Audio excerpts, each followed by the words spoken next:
ചെക്കന്മാരെ കൂടി ഇരുന്നിട്ട് കഞ്ചാവ് വലിക്കണം, ആ ഒരു മൈൻഡ് മാത്രമേ അവനുള്ളൂ. എന്നെ നോക്കിയിട്ടില്ല. എനിക്കൊരു സാധനം വാങ്ങി തരണം എന്നൊന്നുമില്ല. ഞാൻ എന്തെങ്കിലും ചെയ്യണമെങ്കിൽ ഞാൻ ഒറ്റയ്ക്ക് പോയി ചെയ്യണം, അങ്ങനെയൊക്കെ തന്നെ. ഞാൻ പറയുന്നു, അവനൊരു സാമൂഹ്യ ദുരന്തമാണ്. പണിക്കൊന്നുമല്ല, റീച്ചിന് വേണ്ടി മാത്രമാണ് ഒരു ദിവസം പണിക്ക് പോയത്. അവൻ ആ വീഡിയോ എടുക്കാൻ വേണ്ടി മാത്രം. അല്ലാതെ അവൻ പണിക്കൊന്നും പറഞ്ഞ സാധനത്തിലേ പോകത്തില്ല. ശീമപ്പന്നി പോലെ വളർന്ന് ഇണക്ക് പണിക്ക് പോയിക്കൂടെ? അച്ഛനും അപ്പനൊക്കെ ജീവിച്ചിരിക്കുന്ന കാലത്ത് ഞാൻ പണിക്ക് പോയി കഴിഞ്ഞാൽ അവർക്ക് ഈ ഓടിക്കൂലേ? ഞാൻ ഈ പറയുന്ന അബീന്ന് പറഞ്ഞ അവന്റെ കാര്യങ്ങൾ പറഞ്ഞത്.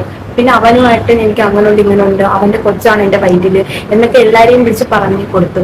കലിപ്പ് തീരുണ്ടോ ദൈവമേ, അവന്റെ മോത കണ്ടില്ലേ? ഈ എരുമയെ കൊണ്ട് ചവിട്ടിപ്പിക്കട്ടെ പന്നി. എന്റെ എല്ലാ കാര്യങ്ങളും, അവന്റെ വീട്ടിലെ കാര്യങ്ങളും അവന്റെ കാര്യങ്ങളും, ജോലിയില്ല, എല്ലാം അറിഞ്ഞിട്ടാണ് ഞാൻ അവനെ നോക്കിയത്.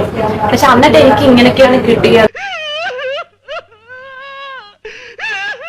വൃത്തികേടായിട്ട് പറഞ്ഞു, നീ എടുത്തോ, എന്റെ യൂസ് ഒക്കെ കഴിഞ്ഞ്, നീ എടുത്തോ, ഇനി എനിക്ക് വേണ്ട, അങ്ങനെ അത്രയ്ക്കും ബാഡായിട്ടാണ് പറഞ്ഞത്. ഇനി നീ ഇങ്ങനെ കുറച്ചു നാൾ കൊണ്ട് ഉപയോഗിക്കുക, അങ്ങനെയാണോ ഒരു ഭർത്താവിനൊക്കെ പറഞ്ഞാൽ ഇങ്ങനെയൊക്കെയാണോ പറയേണ്ടത്? നീ കൂടെ കൈവിടരുത്.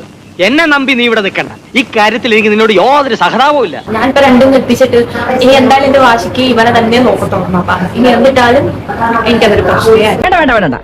വീടെടുത്ത് കണ്ണൂരിലുണ്ട ഈ കഞ്ചാവൊക്കെ അടിച്ച് ഇങ്ങനെ ഇത്രയും ഉപദ്രവിക്കുന്ന ആള് കൂടെ നിക്കണോ നിൽക്കേണ്ടത്? ഒരു സ്നേഹമാണോ എന്ന് മനസ്സിലാവുന്നത്. കഞ്ചാവ് അടിച്ചിട്ട് ആ തോന്നുന്നൊരു റിയാക്ഷനാണ് അവനിപ്പോ കാണിച്ചുകൊണ്ടിരിക്കുന്ന മൊത്തത്തിൽ. നിങ്ങൾ തന്നെ പറയും, നിങ്ങളാണ് എല്ലാം തീരുമാനിക്കുന്നത്.